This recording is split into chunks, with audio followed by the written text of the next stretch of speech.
우리 다 같이 한 목소리로 읽습니다. 내가 사랑하는 자와 내 친구들이 내 상처를 멀리하고 내 친척들도 멀리 섰나이다. 아멘. 우리는 앞에 있는 말씀들을 통해서 사람이 일상에서 당하는 대표적인 고통 두 가지를 생각해 보았습니다. 그 첫 번째 고통은 육신의 고통이고 그 두 번째 고통은 마음의 고통이다. 다른 말로 하면 육신의 질병과 마음의 질병, 우리 인간들은 일상을 살면서 이런 고통을 당하고 또 이런 고통 때문에 괴로워한다 하는 것 생각해 보았죠.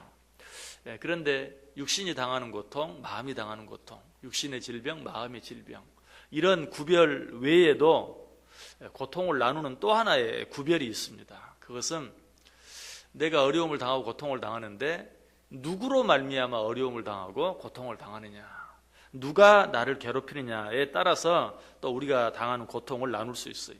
자, 그렇다면 그 고통은 크게 두 가지로, 그 한 가지는 내 원수들이 나를 괴롭게 하고 나를 힘들게 하는 것, 내 대적들이 나를 괴롭게 하고 나를 힘들게 하는 것, 이런 고통이 있죠. 그러나 또 하나는 어떻습니까? 내 친구들이 나를 괴롭게 하고 나를 힘들게 하는 것. 자, 이 두 가지 고통 가운데 어떤 고통이 더 견디기 어려울까요? 두 말하면 잔소리죠. 원수들이, 대적들이 나를 괴롭게 하고 힘들게 하는 것은 정말 괴롭고 힘들지만 내 대적이니까, 내 원수니까 그렇게 하는 것이 당연해요. 쉽게 받아들일 수 있어요. 그러나 내 친구들이 나를 괴롭게 하고 나를 힘들게 하면 어떻게 그럴 수가 있는가? 직접적으로 당하는 고통 외에도 내가 느끼는 그런 배신감, 이런 것들 때문에 더 감당하기가 힘들고 어렵다는 것이. 친구들은 어떤 존재입니까? 내 원수들이, 대적들이 나를 괴롭게 하고 힘들게 할지라도 나를 옆에서 위로해 주어야 될 그런 사람들인데, 그런 자들이 나를 괴롭게 하고 힘들게 할 때, 그런 자들이 나를 버리고 떠나갈 때 우리는 더 견디기가 어려워요. 누가 그런 고통을 당했죠? 욥이 그랬죠. 욥이 정말 견디기 힘들었던 것은 자기가 당하는 어떤 육신의 고통, 물질을 다 잃는 고통, 자녀들을 잃는 고통 하는 그런 고통도 너무나 크고 너무나 어렵지만, 정말 견디기 어려웠던 것은 어때요? 그런 일들을 가지고 자기 친구들이 네가 죄를 지었기 때문에 그렇다라고 말하면서 자기를 괴롭게 하고 힘들게 할 때 정말 견디기 어려웠고, 그보다 더 견디기 어려웠던 건 뭐예요? 자기 아내가 차라리 하나님을 저주하고 죽어라 라고 말하면서 자기를 괴롭게 하고 힘들게 하고 결국은 떠나가 버렸을 때 얼마나 욥이 견디기 어려웠는지 몰라요. 자, 그런데 오늘 본문의 시인도 똑같은, 욥이 당한 것과 같은 그런 똑같은 지경에 처해 있는 것을 보게 되죠. 본문 11절 다시 보세요. 내가 사랑하는 자와 내 친구들이 내 상처를 멀리하고 내 친척들도 멀리 섰나이다. 자기가 사랑하는 자, 자기 친구들, 자기 친척들이 다 자기를 멀리하고, 특별히 자기가 당하는 고통을 멀리하고 상처를 멀리하고 자기를 버리고 떠나가 버렸을 때 시인은 얼마나 견디기가 힘들고 어려웠겠어요. 그 고통이 얼마나 컸겠어요. 먼저 우리는 이 사실을 통해서 우리 자신을 바라보며 먼저 한 가지 생각할 것이 있어요. 그것은 내가 이런 자리에 서서는 절대 안 되겠다. 내가 혹시라도 내 사랑하는 자들을, 내 친구들을, 내 친척들을 괴롭게 하고 아프게 하는 그런 자리에 서서는 안 되겠다. 먼저 생각할 수 있어야 돼. 우리들도 자칫 잘못하면 그런 자리에 설 수 있어요. 어쩔 때는 사랑하기 때문에 더, 가깝기 때문에 더 그럴 수 있어요. 알든지 알지 못하든지 간에 정말 그런 자리에 내가 서지 않기 위해서 늘 애써야 되겠다. 왜? 정말 그런 일을 당하는 자는 다른 어떤 일보다도, 다른 어떤 사람에게 그런 일을 당할 때보다도 더 견디기 힘들고 어렵기 때문에. 또 적극적으로는 내가 사랑하는 자들이, 내 친구들이, 내 친척들이 이런 일을 당할 때는 내가 좀 더 그들을 위로해주고 또 사랑해주고 돌아보아 줄 수 있는 그런 자리에 서야 되겠다라고 다짐하고 결단할 수 있어야 돼요. 자, 그러므로 혹시라도 내가 그렇게 함으로 말미암아서 상처받고 또 괴로움을 당하고 고통을 당하는 자가 있다면 어떻게 해야 되겠어요? 우리가 찾아갈 수 있어야 되고 또 사과할 수 있어야 되고 또 회개할 수 있어야 돼요. 왜? 그보다 더 아픈 고통, 그보다 더 아픈 어려움이 힘들고 어려운 일들이 없기 때문에 우리는 그런 일들이 있으면 즉시 찾아가서 사과하고 회개할 수 있어야 된다. 그래서 마태복음 5장 23절 24절 뭐라고 그랬어요? 그러므로 예물을 제단에 드리려다가 거기서 내 형제에게 원망 들을 만한 일이 있는 것이 생각나거든 예물을 제단 앞에 두고 먼저 가서 형제와 화목하고 그 후에 와서 예물을 드리라. 이번 주일 오후 예배 때도 말씀을 드렸어요. 왜? 내 사랑하는 형제 자매를 괴롭게 하고 힘들게 하는 정말 그것보다 더 큰 잘못이 없기 때문에 이런 일들이 생각나면 즉시 찾아가서 사과하고 회개할 수 있어야 된다. 자, 그런데 우리가 한 가지 더 생각해야 될 것이 있어요. 형제 자매 하면 혈통적인 형제 자매 뿐만 아니라 무엇보다도 믿음 안에서 한 형제 되고 한 자매 된 자들을 생각할 수 있어야 돼요. 믿음의 형제 자매를 생각할 수 있어야 돼요. 여러분, 믿음을 가진 자들이 믿음을 갖지 않은 자들에게 고통을 당하는 것, 핍박을 당하는 것, 박해를 당하는 것 어때요? 여러분, 그런 일을 당하면 어떻습니까? 그럴 줄 알았다. 정말 아프고 힘들긴 한다 할지라도 너희들이 그러는 거 당연하지. 너희들 하나님 모르니까, 하나님 믿지 않으니까.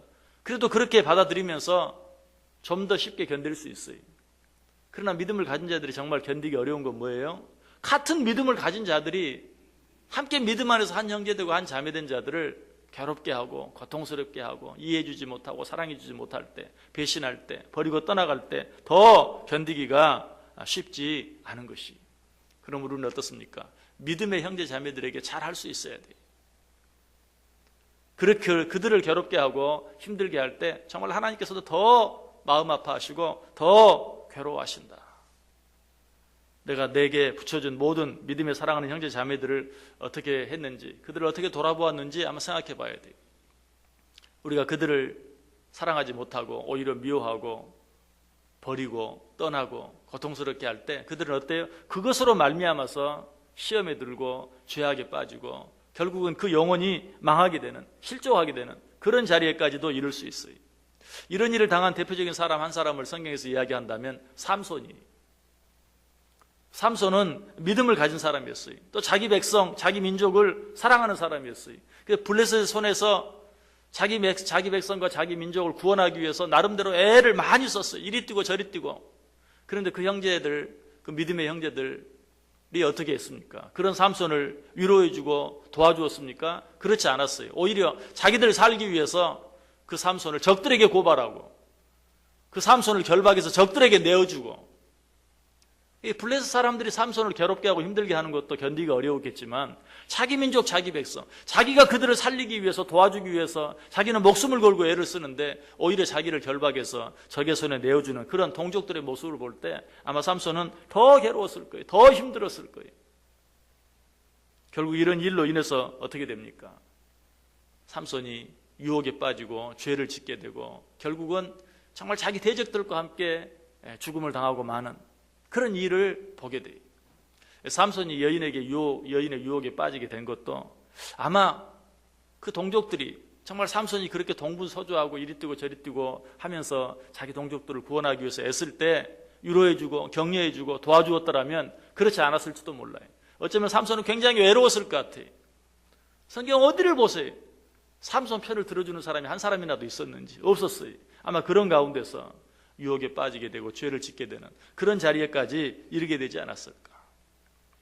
여러분, 우리가 믿음의 형제 자매들을 주의 사랑으로 돌아보지 못하고 위로하지 못하고 격려하지 못할 때 그들이 죄를 짓고 그들이 실족하고 그들이 시험에 드는 그런 모든 일들이 내 책임일 수 있다는 사실을 우리는 기억해야 돼요. 그런데 우리는 또 그런 일을 보면 어떻습니까? 또 한 번 손가락질하면서 그 마음을 또 한 번 괴롭게 하고 아프게 할 때가 너무나 많이 있어요. 여러분, 믿음의 형제 자매들을 우리가 늘 주의 사랑으로 돌아보기 위해서 애쓸 수 있어야 돼요. 자, 그렇다면 이제는 우리가 이런 일을 당할 때 어떻게 해야 되는가? 친구이든 아니면 대적이든 이런 어렵고 힘든 일들을 우리가 당할 때 우리는 어떻게 해야 되는가? 제일 먼저 그런 일은 항상 있을 수 있고 언제라도 당할 수 있는 일이라는 사실을 우리가 기억해야 돼요. 왜 그렇습니까? 우리의 스승 되시고 우리의 상전이 되시고 우리의 주인이 되시는 예수님께서 그런 일을 먼저 당하셨기 때문에 우리 이번 주 수요일 성역 공부 시간에 말씀을 드렸죠. 우리가 우리의 스승 같고 우리의 주인 같고 또 우리의 선생 같으면 정말 그것은 너무나 당연한 일이. 네가 스승 같고 주인 같으면 족하다. 더 이상 네가 바랄 것이 없다라고 이야기하고 있어요. 마가복음 6장 4절에 보면 예수께서 그들에게 이르시되 선지자가 자기 고향과 자기 친척과 자기 집 외에서는 존경을 받지 못함이 없느니라. 이 말은 무슨 말입니까? 예수님께서 자기 친척과 자기 고향과 자기 집에서 오히려 핍박을 받고 욕을 당하고 고난을 당했다라는 그런 이야기. 예수님의 형제들, 예수님의 친척들 그 누구도 예수님을 알아주지 않았어요. 요한복음 7장 5절에 보면 이는 그 형제들까지도 예수를 믿지 아니함이더라. 자, 이런 일들을 당할 때 어때요? 우리는 스스로 그렇게 생각할 수 있어야 돼. 예수님도 그런 일을 당하셨다. 내가 그런 일을 당연한 것은 당연하다. 그것 때문에 실족하지 않기 위해서, 그것 때문에 또 다른 죄를 범치 않기 위해서 예수님도 그런 일을 당하셨다. 나의 스승 되시는, 나의 상전 되시는, 나의 주인 되시는 예수님도 당하셨다. 내가 왜 그런 일을 당하지 않겠는가 하는 그런 마음 가질 때만 우리는 이런 일들로 인해서 또 다른 죄, 더 큰 죄, 그리고 영혼이 실족하는 그런 자리에 빠지지 아니할 수 있다는 것이. 예수님께서는 이런 일들을 본인이 당하셨을 뿐만 아니라 우리에게 직접 너희에게도 그런 일이 있을 것이라고 말씀해 주셨어요. 누가복음 21장 16절과 17절에 심지어 부모와 형제와 친척과 벗이 너희를 넘겨주어 너희 중에 몇을 죽이게 하겠고 또 너희가 내 이름으로 말미암아 모든 사람에게 미움을 받을 것이다 라고 말합니다. 요한복음 15장 18절 이하에도 세상이 너희를 미워하면 너희보다 먼저 나를 미워한 줄 알라. 너희가 세상에 속하였으면 세상이 자기의 것을 사랑할 것이나 너희는 세상에 속한 자가 아니요 도리어 내가 너희를 세상에서 택하였기 때문에 세상이 너희를 미워하느니라. 내가 너희에게 종이 주인보다 더 크지 못하다 한 말을 기억하라. 사람들이 나를 박해하였은즉 너희도 박해할 것이라. 종이 주인보다 더 크지 못하지 않느냐. 너희가 나를 주인이라고 하지 않느냐. 주인인 나도 고통을 당했다. 종된 너희들은 어떻게 되겠느냐? 너희들도 고통을 당할 것이다. 그들이 주인된 나를 박해하였으니 종된 너희도 당연히 박해할 것이다. 그러니 너희는 그런 일들 당할 때 이상한 일 당하는 것처럼 여기지 말라. 마태복음 10장 24절 25절에 아까 드렸던 말씀, 제자가 그 선생보다 또는 종이 그 상전보다 높지 못하나니 제자가 그 선생 같고 종이 그 상전 같으면 족하도다. 집주인을 바알세부리라 하였거든 하물며 그 집 사람들이랴. 우리는 이런 일들 당할 때 어때요? 예수님도 당하셨다. 아니 예수님께서 너희도 이런 일들을 당하게 될 것이라고 미리 말씀해 주셨다라고 생각하면서 실망하지 말아야 돼. 실족하지 말아야 돼. 낙심하지 말아야 돼. 어떻게 이런 일이 하면서 하나님을 원망하거나 불평해서는 되지 않아요. 오히려 이런 일들이 있을 때 예수님께서 하신 말씀 생각하면서 올 것이 왔구나. 그리고 어떻게 해야 합니까? 오늘 시인이 그러한 것처럼 하나님을 향해서 이 모든 것들을 아뢰고 기도할 수 있어야 돼요. 여러분 오늘 이 시편 38편은 우리가 이미 생각해 본 것처럼 단순히 그저 고통 가운데서 절규하는 시인의 절규가 아니 하나님을 향해 드리는 기도예요. 내 가족, 친척, 형제들이 내 상처를 멀리하고 나를 떠나고 나를 버렸나이다. 어떻게 해달라는 거예요? 하나님께서 나를 위로해 주시고 하나님이 나와 함께 해주시고 하나님께서 나를 도와 주옵소서 라고 지금 하나님을 향해 기도하고 있는 것을 보게 돼요. 우리가 너무나 잘 아는 것처럼 사방이 꽉꽉 막힌다 할지라도 항상 어디는 위는 뚫려 있어요. 그래서 그러므로 사방이 막힐 때일수록 우리가 그 안에서 절망할 것이 아니라 낙심할 것이 아니라 우리가 고개를 들어 위를 바라볼 수 있어야 돼요. 하나님을 바라볼 수 있어야 돼요. 헬렌 켈러는 뭐라고 말했습니까? 앞문이 닫히고 뒷문이 닫히고 옆문까지 닫힐 때 하나님께서는 하늘문을 열어주신다. 내 사방 모든 문들이 닫힐 때, 그래서 낙심할 수밖에 없고 절망할 수밖에 없을 때 하나님께서는 하늘문을 열어주신다. 우리는 그때 위를 바라보면서 하나님께 기도하고 하나님께 맡길 수 있어야 돼요. 그렇게 하면 어떻게 하십니까? 오늘 본문은 아니지만 15절에 보면 여호와여 내가 주를 바랐사오니 내 주 하나님이 내게 응답하시리이다. 우리가 이를 바라볼 때 하나님은 반드시 나를 모르는 채 하지 아니하시고 세상 모든 친구들, 친척들, 형제들이 다 나를 버린다 할지라도 우리 하나님은 나를 모르는 채 하지 아니하시고 나를 버리지 아니하시고 오히려 나를 안아주시고 나를 위로해 주시고 나를 격려해 주시고 나를 축복해 주신다. 그래서 아까 종이 주인보다 낫지 못하다, 제자가 스승보다 낫지 못하다 라고 말씀한 뒤에 뭐라고 말합니까? 너희가 이것을 알고 행하면 복이 있으리라. 예수님도 고난을 당하셨는데 내가 고난을 당하는 거 당연하다라고 생각하고 실족하고 낙심하는 것이 아니라 더 하나님 바라보고 하나님께 맡기고 하나님께 기도할 수만 있다면 그런 자들에게는 반드시 복이 있을 것이다. 예수님께서도 산상수훈에 말씀하셨어요. 마태복음 5장 10절 이하에 의를 위하여 박해를 받는 자는 복이 있나니 천국이 그들의 것임이라. 나로 말미암아 너희를 욕하고 박해하고 거짓으로 너희를 거슬러 모든 악한 말을 할 때에는 너희에게 복이 있나니 기뻐하고 즐거워하라. 하늘에서 너희의 상이 큼이라. 너희 전에 있던 선지자들도 이같이 박해하였느니라. 우리가 어려움을 당하는 것을 하나님께서 안타까워하시면서도 내버려 두시는 때가 있어요. 왜 그렇습니까? 하늘의 상을 위해서. 너희가 이것을 잊지 아니하고 기억하고 너희들이 견딜 수 있다면 그것이 너희에게 복이 될 것이다 라고 우리에게 또 한 번 말씀해 주고 있는 것이. 말씀을 마칩니다. 여러분, 혹시라도 여러분이 여러분의 가족, 여러분의 친지, 여러분의 형제, 여러분의 자매, 여러분의 친구, 여러분의 이웃들을 괴롭게 하고 아프게 하는 자리에 서지 않도록 늘 애쓰세요. 혹시 주변에 그런 자들이 있습니까? 정말 주의 상으로 돌아보고 위해서 기도할 수 있어야 돼요. 무엇보다 내가 그런 일을 당할 때 실족하거나 낙심하거나 원망하거나 불평할 것이 아니라 위를 바라보며 오늘 시인처럼 하나님께 기도하고 간구하세요. 하나님이 들어주시고 그런 자들에게 약속하신 하늘의 놀라운 은혜와 축복으로 복으로 채워주실 줄 믿습니다. 우리가 이 세상 살아가면서 주님께서도 당하신 일 피할 수 없어요. 그러나 그 일들을 통해서 내가 실족하고 넘어지는 것이 아니라 오히려 나에게 복이 되게 할 수 있는 믿음의 사람들 다 되시기를 주님의 이름으로 간절히 축원합니다.